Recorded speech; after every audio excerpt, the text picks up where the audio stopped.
I'm delighted to be talking to Karen Salmon, a corporate lawyer from Marlborough Law. Hello, Karen.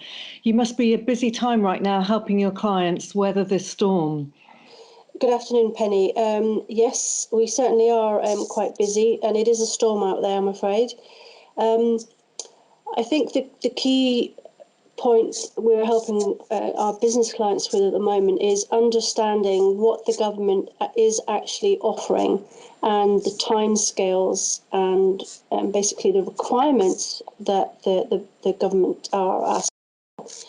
Right. For instance, the business interruption loan scheme, which I mentioned on your Penny post this week, is the government have made a big play of offering the service, but not all of the banks have actually set up the mechanism by which to do that. So it's very important that business owners check with their banks whether or not they are offering that service. I know HSBC UK are working with them, and there's 2 or 3 other of the high street banks are offering that. We've been helping clients do some of the applications because business will need to produce a forecast and a cash flow showing the impacts of the virus on the business. Right. And a lot of small business owners spend most of their day doing what they do best, and that's not necessarily forecasting and cash flow. So as solicitors, we're helping them do some of those forms. Obviously, we're not financial advisors, but we can help them with that and put them in touch with people who can. The other point is the furloughing employments at the moment. I'll come on to that later.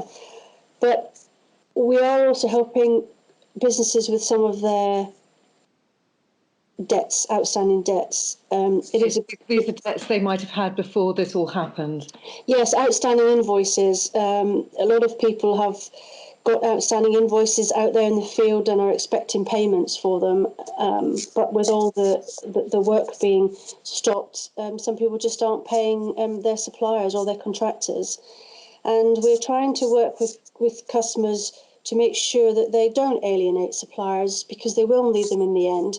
And the key, I think, Penny, is communication. Communicate with your suppliers, even drip feeding them a little bit amount of money every week or every month if you can, just to make sure that they are on your side, and that when matters become better and the industry gets back on its feet, you can still go back to the good suppliers, and they will offer you the support. Yeah. So that's a key issue. With the debts on the invoices, again, speak to your customers, explain to them you have cash flow, you have mortgages to pay, you've got children at home that need fed, and if they can just pay you a small amount of the invoices every month, that helps you as well. Yeah. So the whole supply chain needs to be supportive all the way down the line. Yeah, if we can just drip feed a little of money and keep it flowing, then everybody, or most businesses could survive for the next 3 or 4 months. The other key issue that I'm very concerned about, and talking to our business clients, are these offers from the government for the VAT payments and the self-assessment payments. They are deferring your VAT return. The one that business are making between 20th of March and 30th of June, you won't have to pay the liability on that in the usual time scale. It will become due end of April next year, 2021. I must stress, and I stress this to everybody, it is a deferred payment.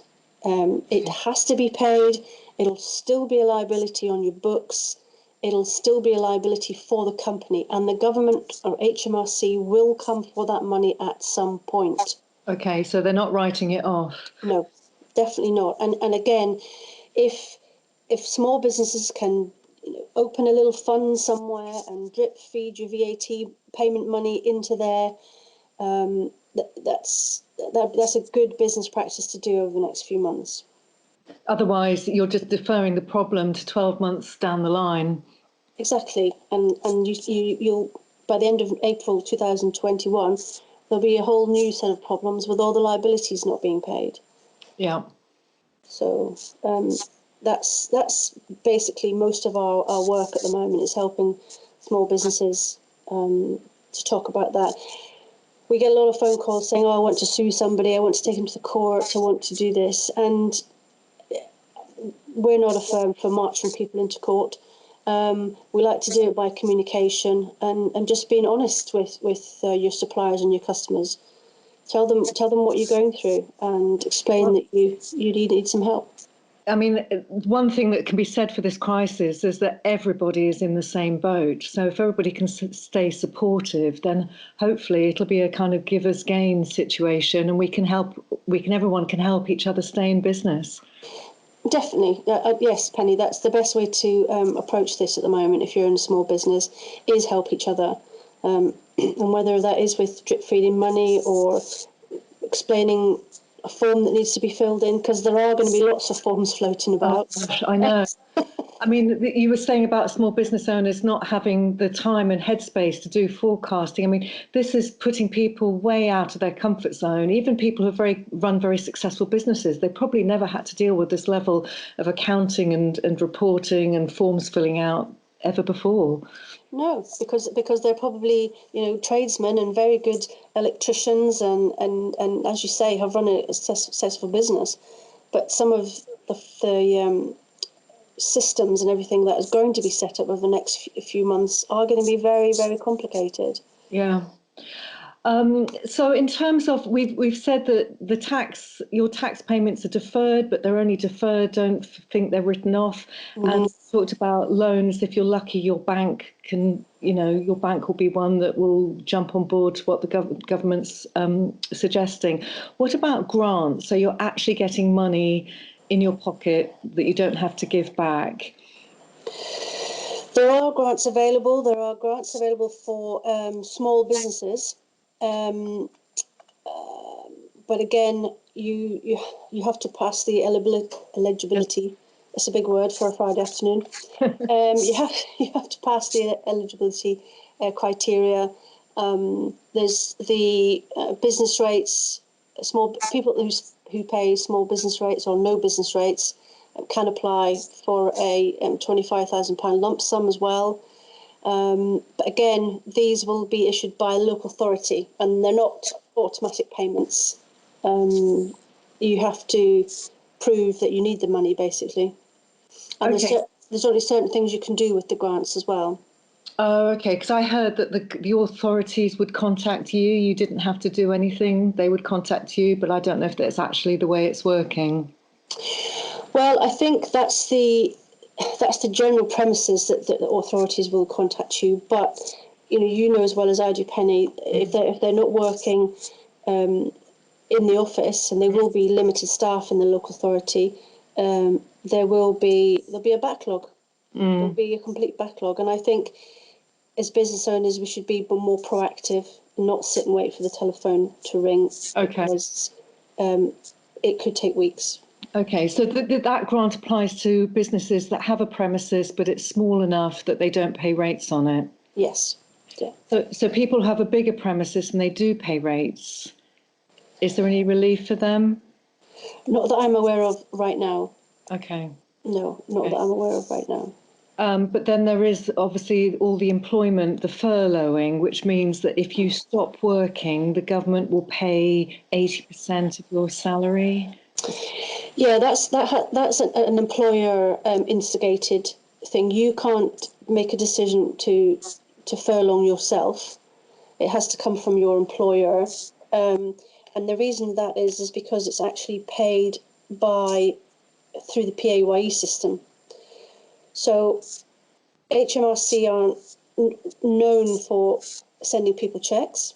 What they do is they work out how much is due to a furloughed employee, and be very aware that a furloughed employee will not be working. They go home and they do nothing. Yeah. That doesn't mean, and there will be unscrupulous businesses who say, oh no, my employee's not working, so I'm going to claim the money, but actually they're working in the background. Yeah. If you get caught doing that, there will be fines, and it will be instant fines. The payment is recovered from the government through your PAYE payment, a bit like maternity pay or student loans. It comes off your PAYE liability. Again, so you might not actually get cash. It might just be you don't have to pay tax. It'll be set against what you owe in taxes. Yeah, businesses will not get the cash. It will be taken off your liability. Okay, gosh. So the business will pay the employees their normal salary and then just recoup it from the government in the future against what they owe in taxes. Yeah. Blimey. So you've got to hope that your company's got the money to continue paying your salary. Yes, because, and bearing in mind it's only 80% of it. So if an employer wishes to pay the extra 20%, they can. There is also a cap of £2,500 per month. So if you're a high earner, you're only going to get £2,500 a month. Right. No more. Seems quite a lot, but for me, but I can imagine for some people that might be a bit of a shock to the system. Yeah. Yeah, it doesn't go far though, does it, Penny? No.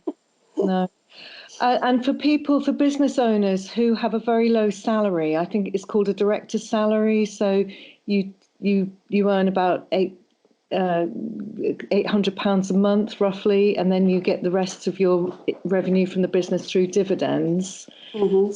You're limited to that £800 a month, 80% of. You are. The dividends are not being included in. I mean, they've only just decided in the last 24 hours that the directors would be included in the furlonged system, but they're making it quite clear that it will not include any dividend payments. It'll just be through PAYE because that's the only way they can get it back. Yeah. If you wish to. A lot of directors will have already been paid this month because it's the 27th. But if you pay yourself on the 30th of the month, it may be worth considering, instead of paying yourself a dividend this month, is to pay yourself a little bit more salary through PAYE. Yeah. So you might get some extra tax liability on that, but it's worth it in this situation. Yeah, the offset. Yeah. Okay, and if it's too late for people to do that for March, they could start doing that for April. Definitely. Yeah, okay. Definitely. But if I think they have to be sensible, Penny. I mean, the government, HMRC, won't have time right now to scrutinise everything, but there will come a time when they will scrutinise everything. And if all of a sudden you've gone from earning £900 a month to earning £6,900 a month, they're going to look at it at some point. Okay. But surely that's not illegal doing that, though, increasing your salary? No, it's not, but it may have you've got to be careful that it doesn't have an offset on your business, your cash flow.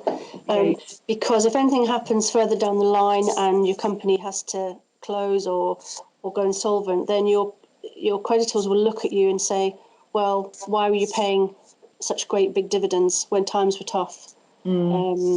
So it has a knock-on effect there, possibly. Yeah, whether it's dividends or salary, I guess. Yeah. So is it for businesses who they haven't got the sales coming through, all their customers have dried up, and they just don't have the cash flow to keep paying their salaries or their rates or whatever? Can they mothball the business, or can some business just mothball for the duration? You could possibly put your company into temporary suspense for 6 months, but I wouldn't do that, because otherwise it's very difficult to come back from that. If you haven't got any business and you haven't got any salaries to pay because of the furlonging or there's no work, I would recommend you don't do anything with Companies House. Just make sure that you are up to date with all your annual returns. Even if you send in a set of accounts there's nothing on it, no trading on it, still do it so that you keep your company going. Because further down the line, when you start trading again, creditors and suppliers will look at such things as Companies House to see what you've done with the business. So I would try and keep it sort of ticking along. You don't have to do any trading on it, but I would certainly try and keep it ticking along. Okay. Lovely. Well, thank you so much for this really helpful kind of interpretation of what's going on in the real world alongside what the government's kind of announcing. But you're actually on the ground helping businesses on a daily basis with the reality of it. So if there's anyone listening who'd like to ask you questions, what's the best way for them to contact you? The best way is to just ring our office. We're still working. The Marlborough number is 01672 552 552. We have just opened an office in Hungerford, Penny. Yeah. So we're at the courtyard. You're going to ask me the number for that now, aren't you? I think it's 01488 580 800. Okay, we'll check that. I may have to check it with you because we're literally setting it up now. But I'm always on Skype. People can find me on Skype or email us, and I'm happy to call people back.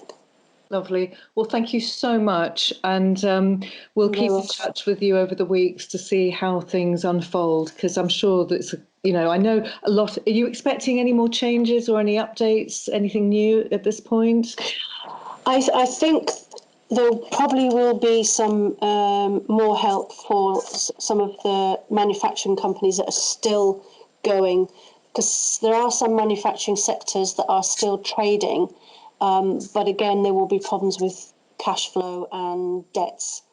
So I think the government at some point, or the CBI, will have to offer some help to business owners to keep trading, basically. Yeah. Because although they have got enough business coming in, it will be the debts, it will be the invoices not being paid that's going to be the issue for such things as medical equipment, and even defence, and some of the MOD contracts have still got to be done. But whether or not the payments will come through quick enough, I think the government will have to address that in the next month.